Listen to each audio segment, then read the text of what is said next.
Hey everyone, this is KMS meeting number 9 for March 8th, 2022. So let's see, I think Christoph has things he's been working on. Mitch has things he's been working on. I think Rita also had things you want to talk about regarding some rotation stuff. I think we can start with you, Christoph, if you want to talk about what you've been working on. Yes, so we discussed a lot of topics about a potential reference implementation for KMS and how it could look like. So I had a couple of days, so 2 days to work on it. So I used, as I mentioned, the Google Think library to make this the layered keys. So we have now a kind of an intermediate cake, which I call just cake, and a root key that comes from the KMS or an HMS.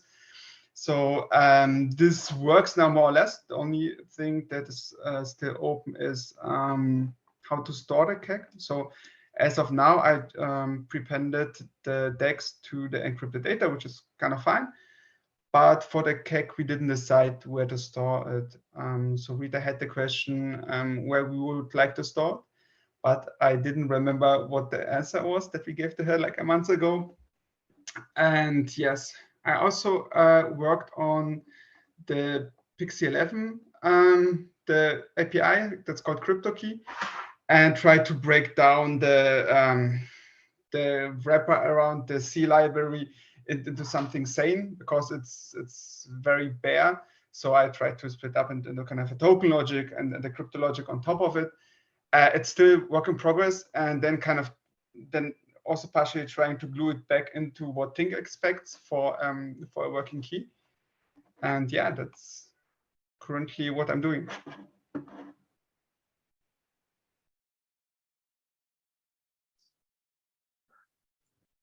Okay, I'm just trying to scan your code, trying to get a sense of where things are. Just back to where the local KEK is stored. I did write it down in the doc actually last time after we talked, because I figured we forget. I think when we said it's in the doc somewhere in the middle, it says we need to store a local KEK in SCD, and once decrypted, it can be stored in memory to be used for encryption, decryption of DEX.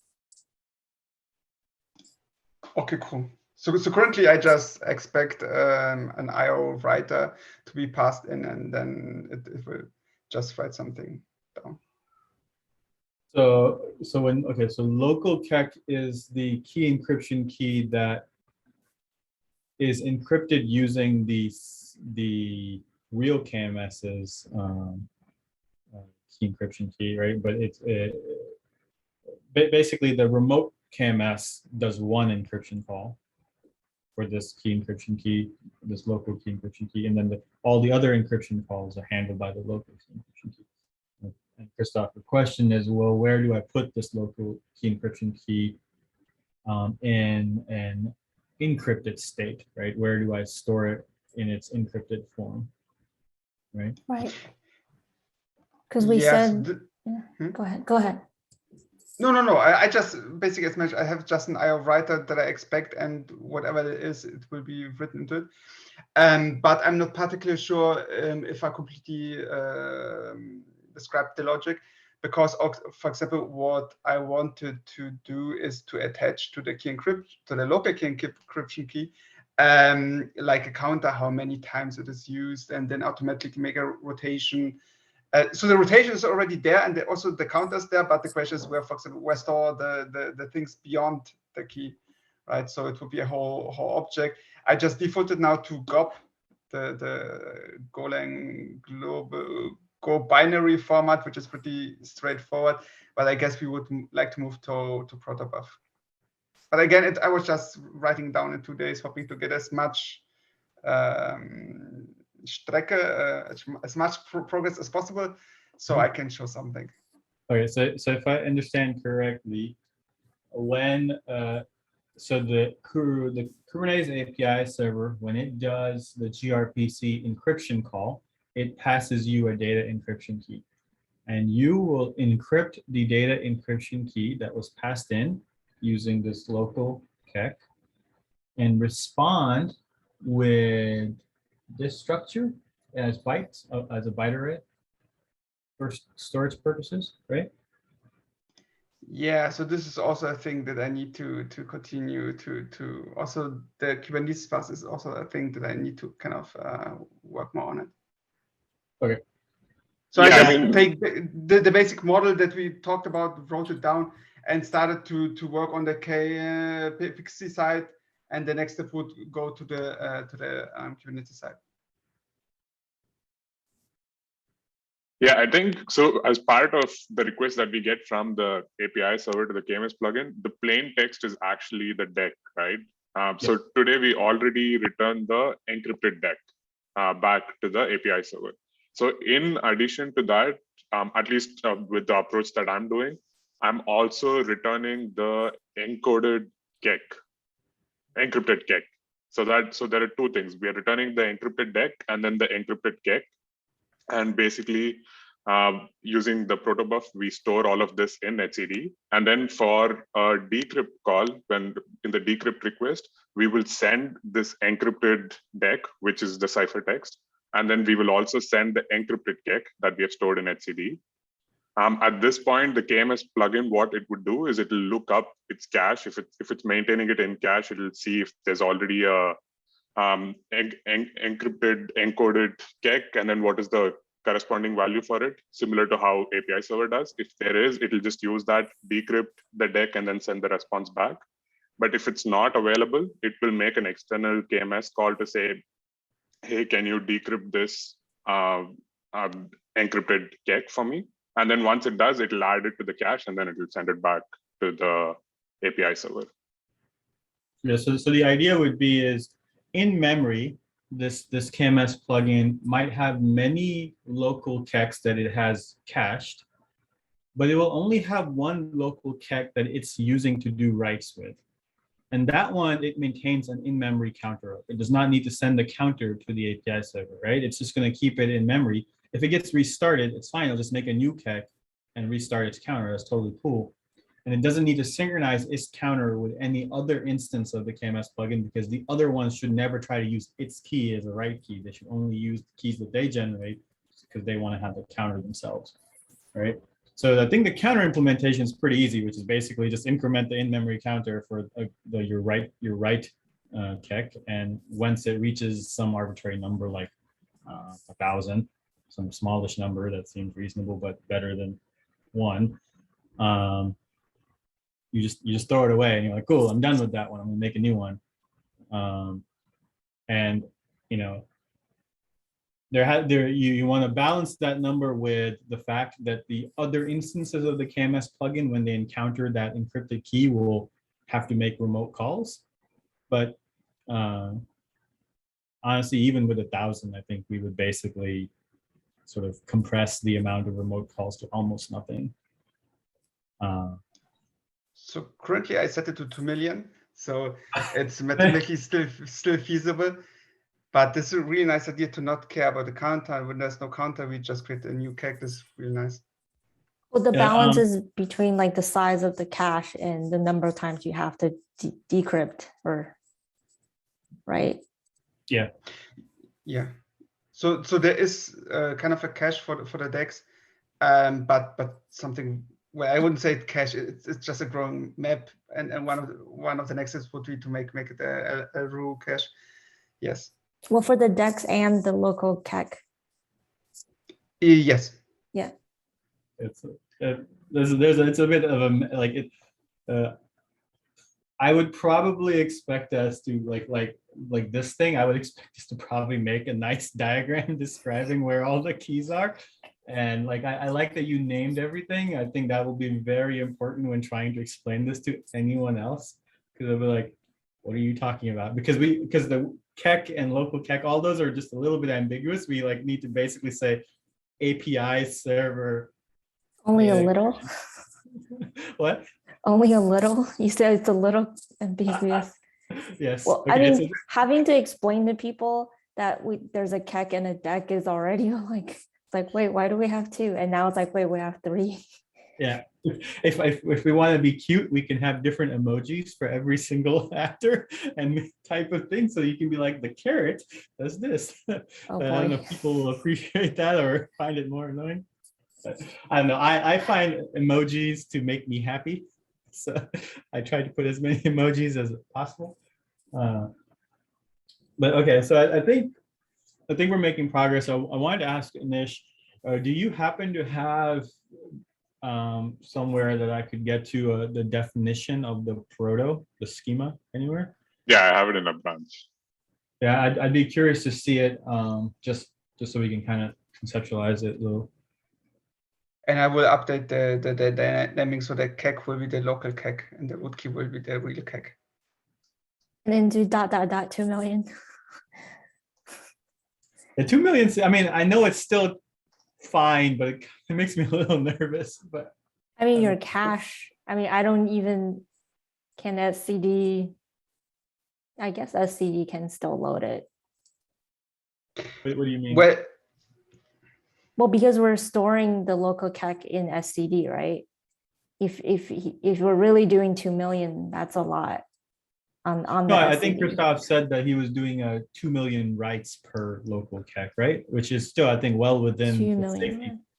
I see. yeah, so I calculated it so there with a Taylor polynomial about the birthday problem, and you end up with nearly impossible. So it was as good as the encryption itself. The probability to avoid a basically a double hit when you have 2 to the power of 21. So this is so the probability that you will have and nonce used twice would be, the probability would be really, really low. So you know, this magical number where cryptographers say, oh, there's more atoms than in the universe or something. So yeah, so it's Okay. I mean, yeah. So yeah, so the more rights you allow with the local CAC, the better performance you get out of your plugins, because they don't have to do this handshaking as much, right? They basically, you know, the remote KMS is being used as this synchronization agent effectively, right? You're basically, like, if the other instances see your key, they basically have to ask the leader, as they're kind of like the followers, like, hey, leader, tell me how to keep doing my job, because some other follower basically made a decision. Yeah, sorry, I misunderstood. I thought you meant like 2 million local CAC. No, 2 million rights per Yeah, CAC. that makes more sense. Okay. Okay, Anish, did you want to walk us through the proto real quick?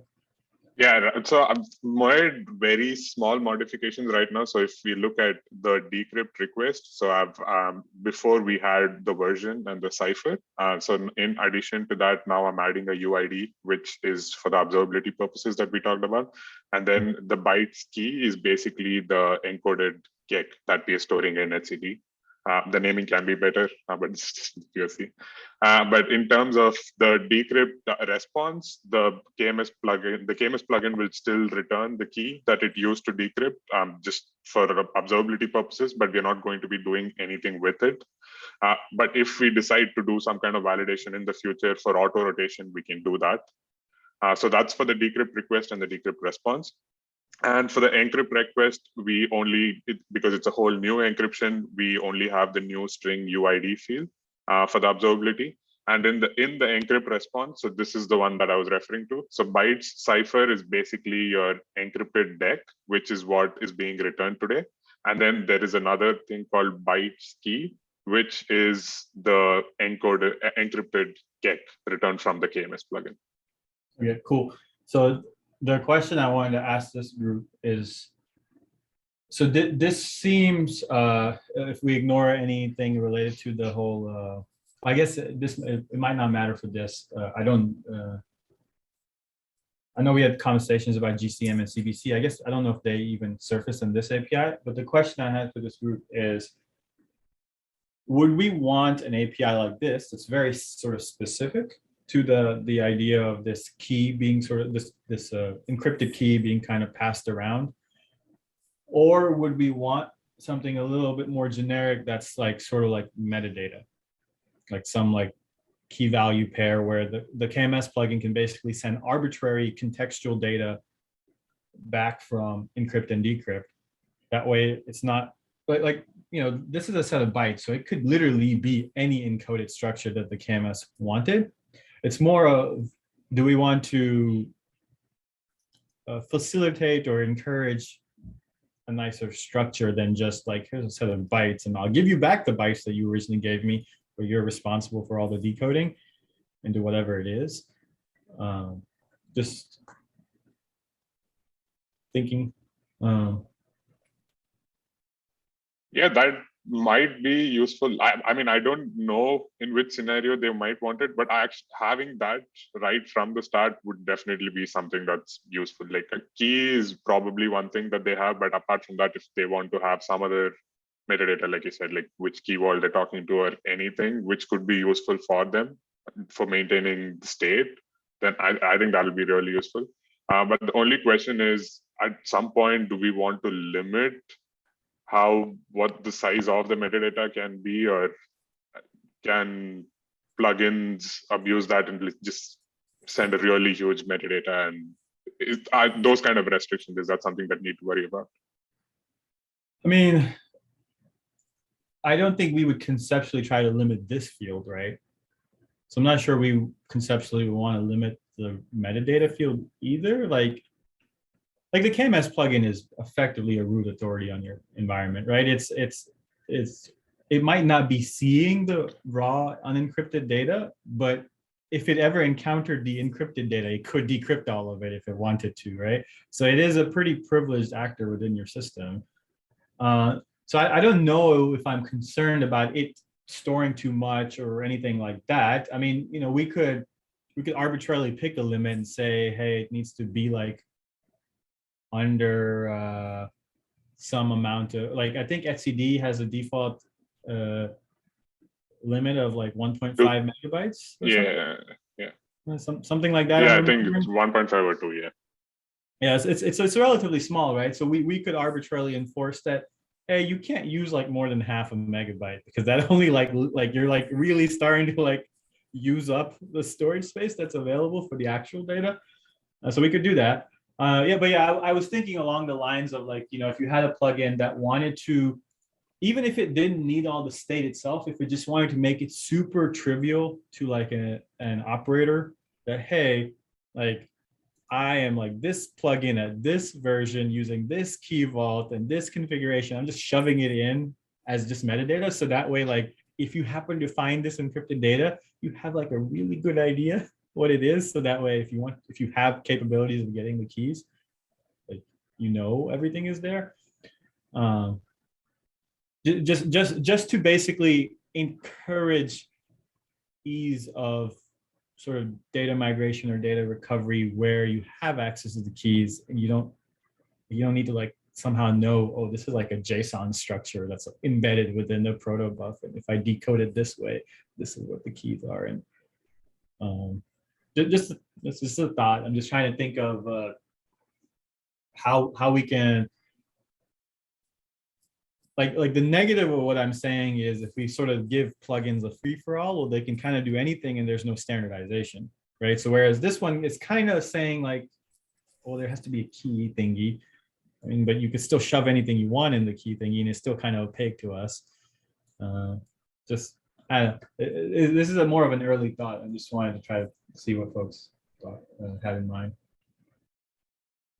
Yeah, I think the standardization is a good point, like, because everything, the data is going to look different for every different provider. But also accessing that data is not something that's going to happen that commonly, right? Like, at least the way we're trying to do it, it's not that someone's going to get that data from etcd, try and decrypt it and look at it. So that's not going to happen. So having it KMS plugin specific should still be fine. But I do like that idea, like just having additional metadata. And I think that also this discussion might come in handy when we talk about latest, because I think we were talking about how the user can see the storage migration is done, right? And then you mentioned that we will expose that to the user. So if this is something that we expose, then maybe users have access to it.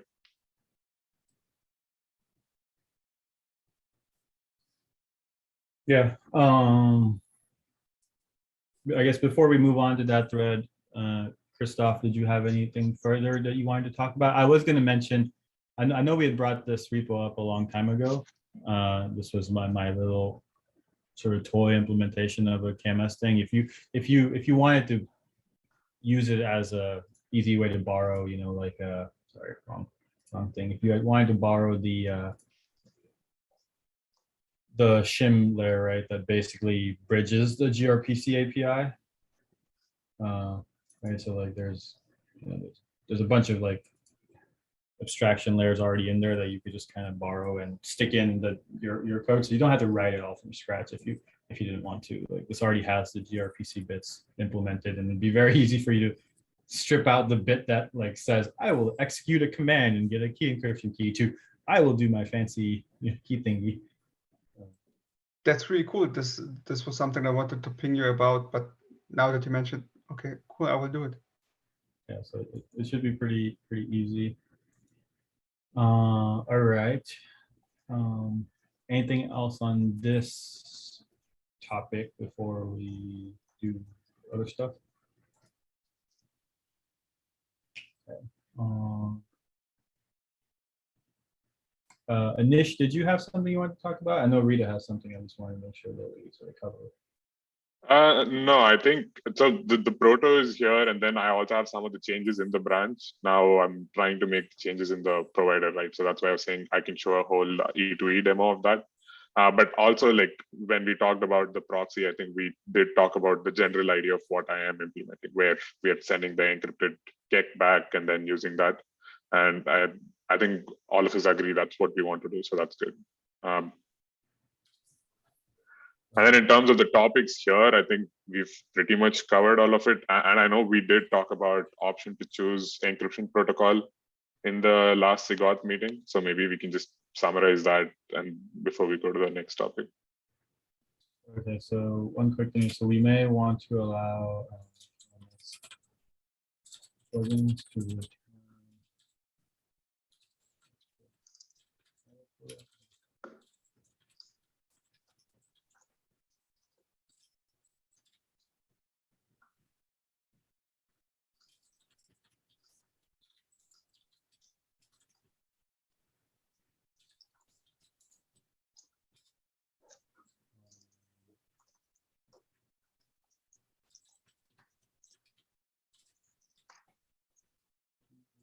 Okay, so let's see, where is that?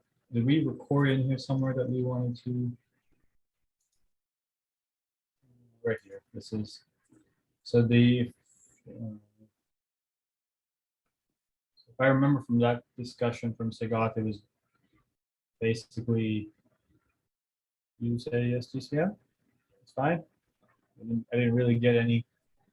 Last time we said, should we default to GCM, right? So what was the conclusion? My understanding was, yes, default to GCM, and it seems like a good idea to be explicit and include that within the storage, so like that you were doing that's the cipher that you're using. And we don't need to expose configuration about this right now. We can defer that to if it's necessary. But basically, go ahead and build the plumbing to allow such a configuration to be easily addable. Like don't hard code it, yeah. Don't hard code it again. Right. Don't do that again. Yeah, that makes. But don't hard code it, but don't expose it where it's easily configurable either. Yeah. Okay. I think that was pretty much what we were all talking about last time, right? As of now, I just defaulted to AES-GCM with a key size of 128 bits. This should be kind of cool enough. So that's within the KMS plugin, right? Yes. Yeah. So that one is a little different, right? That is different from the internals of the API server, right? Like I think those are separate wafers. I think I would lean towards just do the same thing, like sort of make it explicit that you are doing what you are doing. Don't need to wire up config about stuff yet.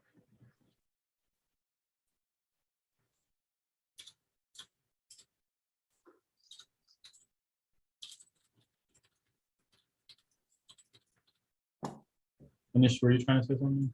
No. Sorry.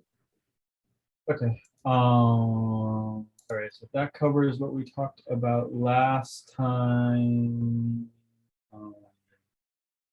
Okay. Think, Rita, you guys wanted to talk about latest? I'm trying to figure out where in this doc we have some stuff. No, this is on Slack.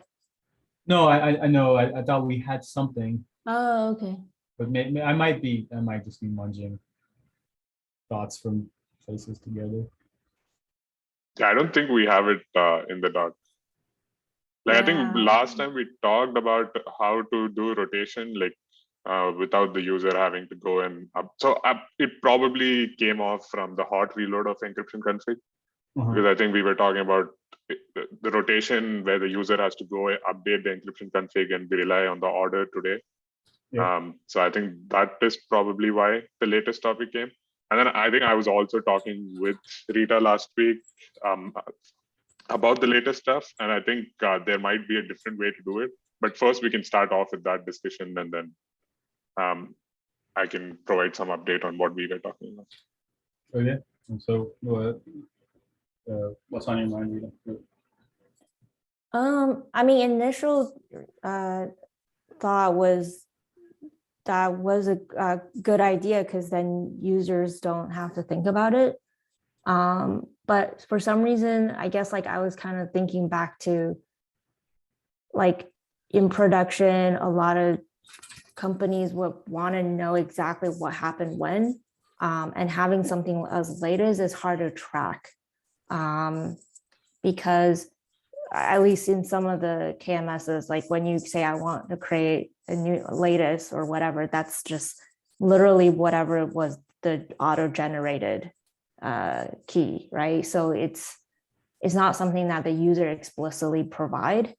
And thinking back on how you do roll back and roll forth, like how, I don't know how that will impact something like that, because latest is not predictable. But I agree, if we can track it in SCD, that kind of helps. But again, I'm not sure how that can be visible outside of SCD. If I'm an operator and I don't have access to that, how would I even know which version I'm like that particular key is on? Yeah. Okay. So I think so. There's a few things there, right? Like so I suspect that this idea of using latest versus pinning to a particular key or whatever, I think ends up being some kind of configuration to the KMS plugin, like our reference implementation, right? So I think we would give you the choice as your configuration, right?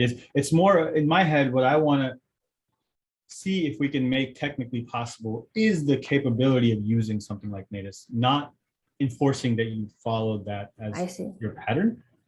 And I think right now, like I know we have good proof that you could pin to a particular version and do slow migrations over time, however you want. I think we have good support for that today, and we would have even better support with the hot reload. I just want to make it possible to do something like latest, because I know platforms like KubeADM and OpenShift have a much harder time changing those files on disk and require much more orchestration. And I think they would be better served with config that's effectively static, and then you're using your key KMS, the real remote KMS, to orchestrate the change. So I do agree we have to come up with some way of making this observable within the platform in some reasonable way. And I'm not saying I have a good answer to that yet. I'm still trying to think through that. Yeah. Does that make sense? Yeah, it does. Like I get exactly why you're asking this, and I see the value of it. And I think it's super nice for like an operator not having to worry or keeping track of the key version even, right? But then there's like when things go wrong, I want to go back to it. How would I even know which version I was using or the plugin was using? Mm-hmm. And that makes it really difficult, I think. Yeah, I think this is where Anish had mentioned, that, if you had extra metadata, within, like if first you have to have extra metadata somewhere for the plugin to tell you this information. And that's, step one, you were actually storing this somewhere. And then the other step would be like, okay, I am now storing metadata about what the plugin knew about its state of the world when it did this encryption for me. Once you have that, then you can be like, all right, well, I don't want to use etcd-ctl to figure out what that was. I want something better. Or not to mention, you won't have access, right? In a lot of cases, you will not have access to Yeah, CD, totally. right? Totally. Yeah. And I think, I mean, honestly, I as a user, I will love latest, right? Like it just makes my life easier. But I also know there will be companies where they're like, I can update in my KMS following some path per process, right? And then how I update, how I introduce that to my cluster is a whole different process, whole different sets of users, and they should not be influencing each other. Whereas this latest thing it's so beautiful and simple and automated that it assumes by whenever I update here in my KMS, I get that for free over here, and that's okay. And that might not be the case for a lot of companies. I guess I still don't have a good grasp of the cloud KMSs and their API capabilities. Could a user say I wanted basically something like latest, but I wanted it in a more controlled manner. So I wanted to say, hey, KMS plugin, I want you to use what I currently call the write key as your key, right? And basically, when I want a rotation to happen, I create a new key in the KMS. And once I'm ready for the rotation to occur, I tell my cloud KMS, hey, this is now the right key, like this is the label or whatever. The other one is no longer the right key. Is that something that would be reasonable? Because what I'm saying is we don't have to literally pin it to the idea of the most new key. It could be that there is a way to express this is the key I want used, and then also then express a change of which key is going to be used. So that way you get kind of the best of both worlds, right? Which is that you can say, just use the right key. That's the one I want you to use. And you just allow a configuration change in Cloud KMS to explicitly be an opt-in saying, yeah, I created this key. And I did, and then I realized, oh, that was the wrong time. I just went ahead and deleted it, doesn't matter.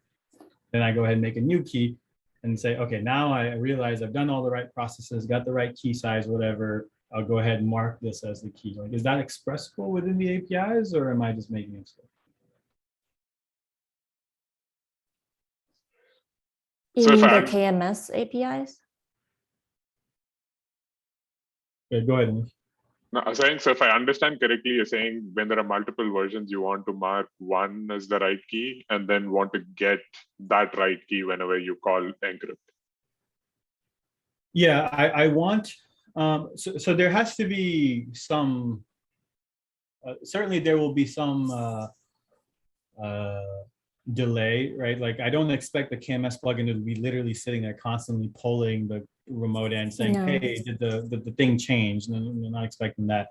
What I'm more saying is, can I express a static configuration in my KMS plugin config that can be dynamically interpreted within the cloud KMS? So that way I can use the cloud KMS to orchestrate the change and not the encryption config that's a file, right? Like basically, can I use the thing that already has the REST API dynamically instead of trying to, like basically, if you imagine that you're a cloud provider and you want to offer the encryption configuration to your users because you just decide to do that, you're effectively going to end up building a REST API on top of the encryption configuration, right? It's basically just going to be a shim layer.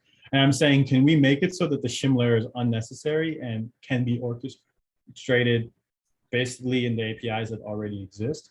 Because I think that's what we would like to be able to express. And I think that would handle both the safety net that we want, which is stuff doesn't just change because somebody made a new key without like explicitly saying I want to use the key or a new version of a particular key.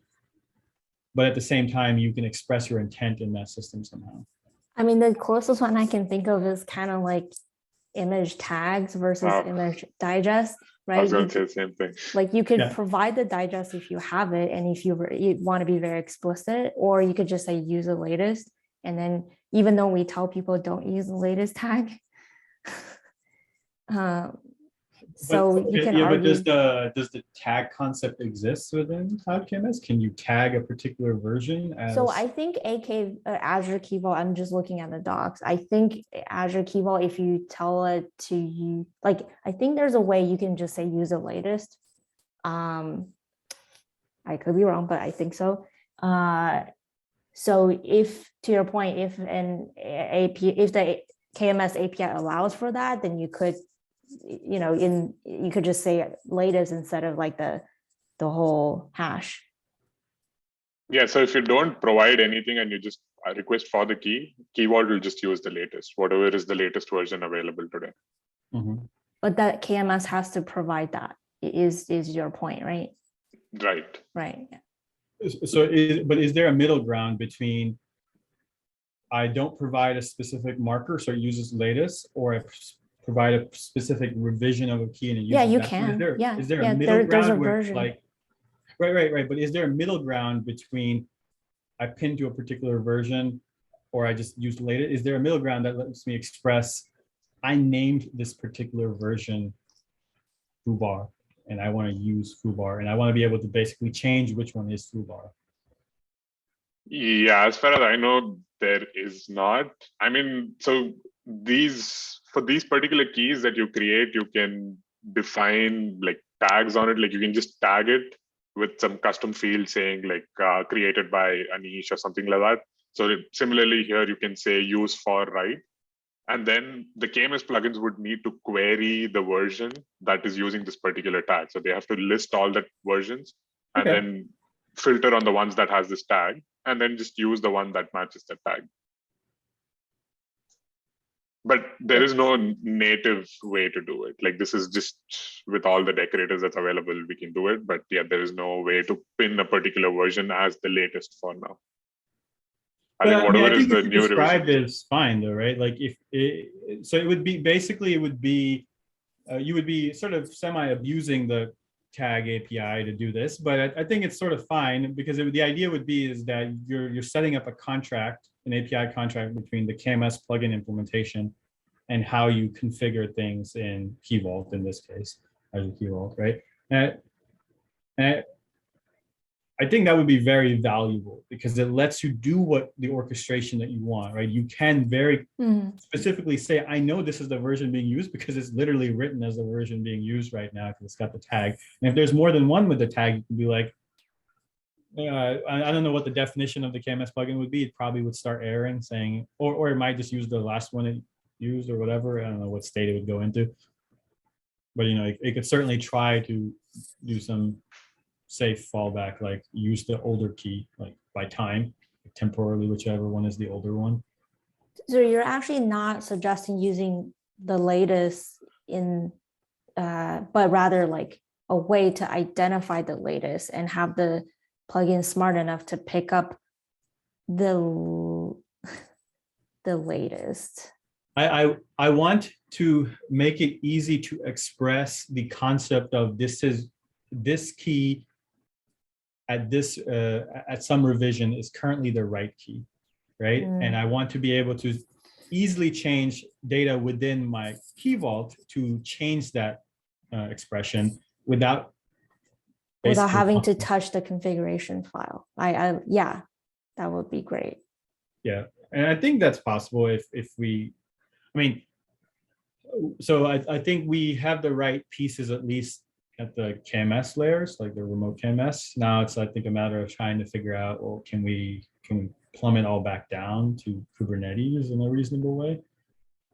But wouldn't this be very, very plugin specific, right? I mean, I would imagine this would be something that's part of the thing that Damien's building. But like,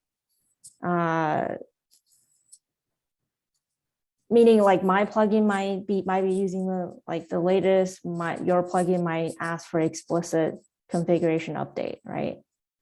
Yeah, no, I do think this falls into the config of the plugin, and I think it's okay if the remote KMS influences how you configure the KMS plugin in some way, right? Like, I think that's okay, because if you try to normalize the configuration of all of the KMS plugin, you get the least common denominator of all remote implementations, basically, and that's probably not the state you want, right? Because you basically get the least value out of your key vault. Like, you can't use any special features or anything like that, right? And that seems to me. But how to interpret the configuration is, I guess, is not plugin specific. I mean, if I use latest, would it even work, right? The word latest.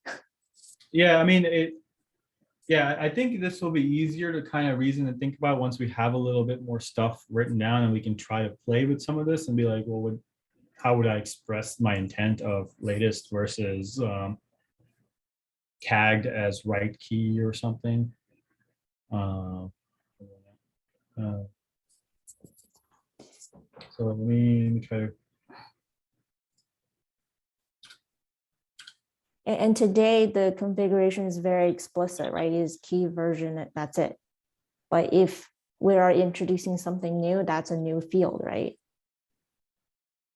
Yeah, so it would be a new configuration to the KMS plugin itself, but not necessarily to Kubernetes, right? Because it would probably be funneled into that metadata concept, right?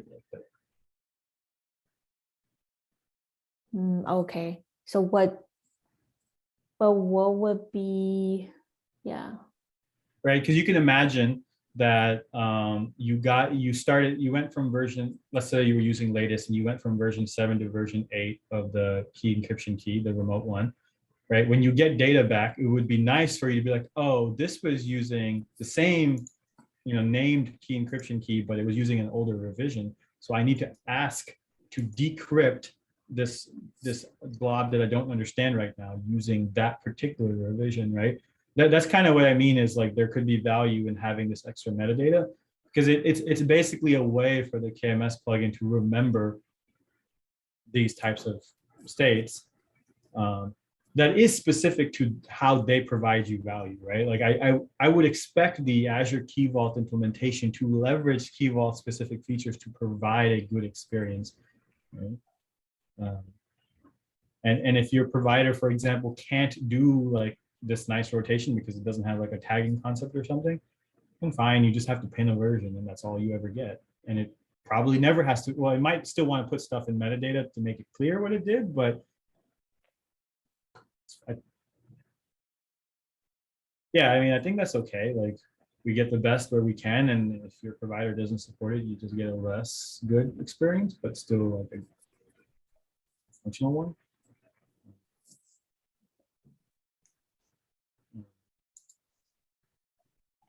Yeah, I mean, it'll be great if they can just configure it outside and don't have to restart all the components in the cluster. Like one other thing that we had talked about was maybe just push all of this into the KMS plugin. So today we do configure the KMS plugin and pin it with a particular version, right? But what if the KMS plugin implementation can handle multiple versions? So when it's configured, basically you can say write is version v1, and then for read, maybe v2, v3, v4. So it can basically handle these things internally. So rather than relying on encryption config order, when the API server says, hey, encrypt this, it knows it's configured with this particular version for encryption, so it always uses that. But for decrypt, it can basically go through the list with which it's configured. So in terms of rotation, all we would have to do is restart the KMS plugin, which is still, if it doesn't come up, we break the API server, but at least we don't have to update the encryption config. We don't have to restart Cube API server. So it's only a single component restart instead of all these multiple different components. And maybe we also don't have to restart KMS plugin. Like this would still be KMS plugin implementation, but if it's watching on like a config map or something, it can dynamically pick up these configurations. So essentially whatever we are saying about hot reload of encryption config, we can tell KMS plugin implementers that they can do something where they can dynamically pick up these newer version for reads and the newer version that's available for a write.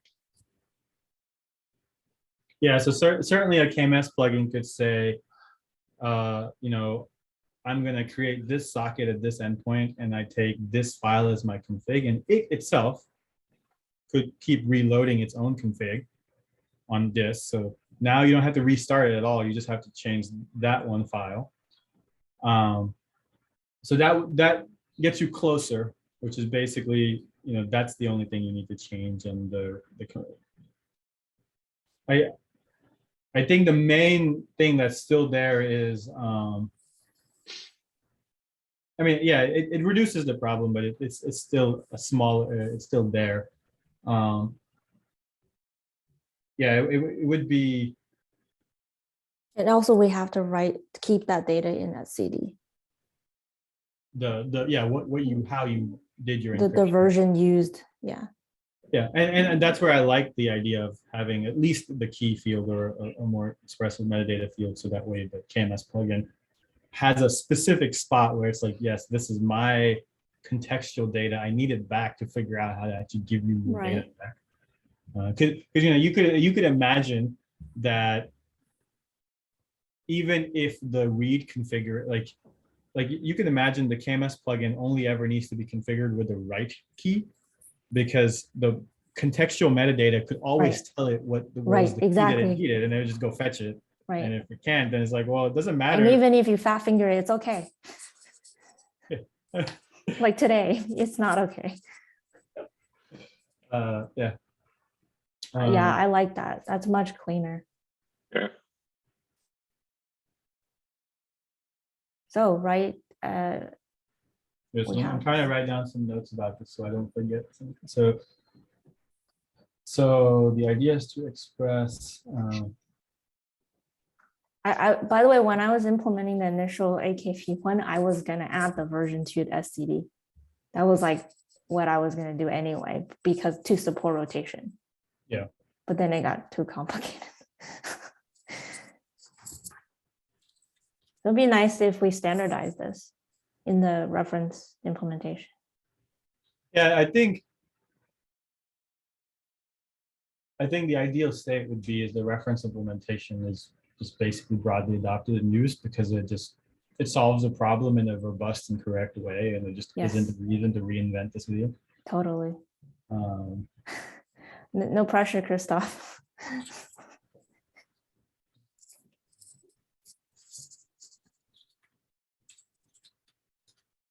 But also we're here to help, so you're not by yourself. No, definitely. So if there's a way where we could cooperate, definitely I would invite everyone to do so.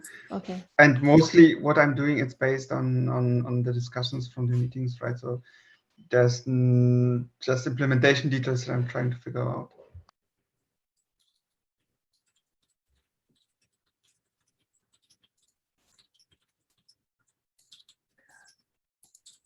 Hey, you have access to the doc now. Why does it still? Yeah, I don't think I refreshed the page, so. Can you just refresh the page? That way I don't have to keep going except.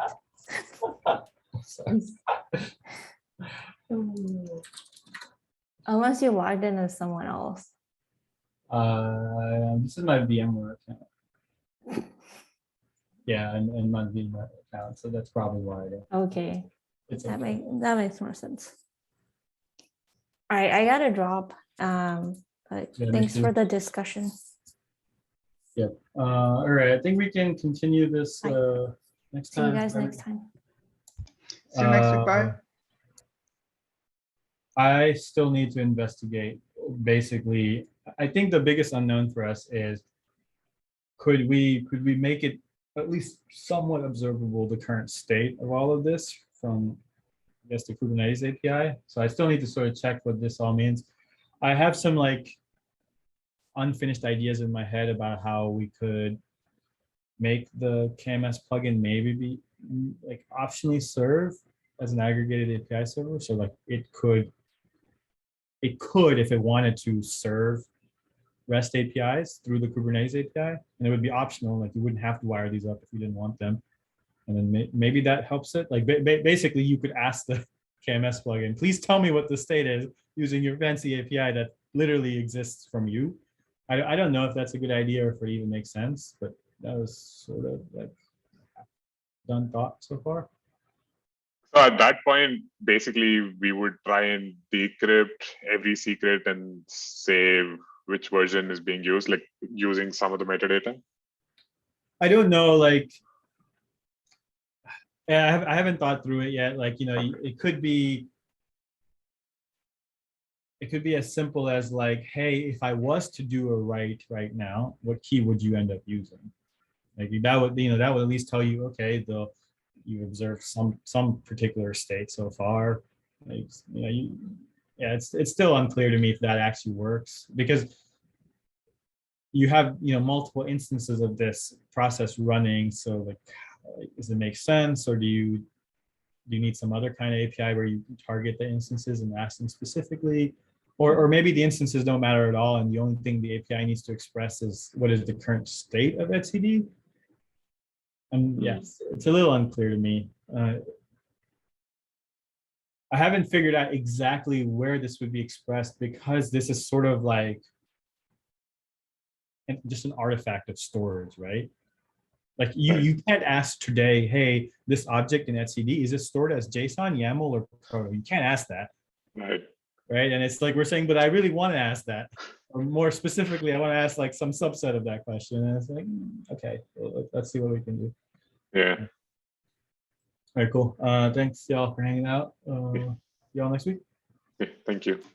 See you next week. Bye.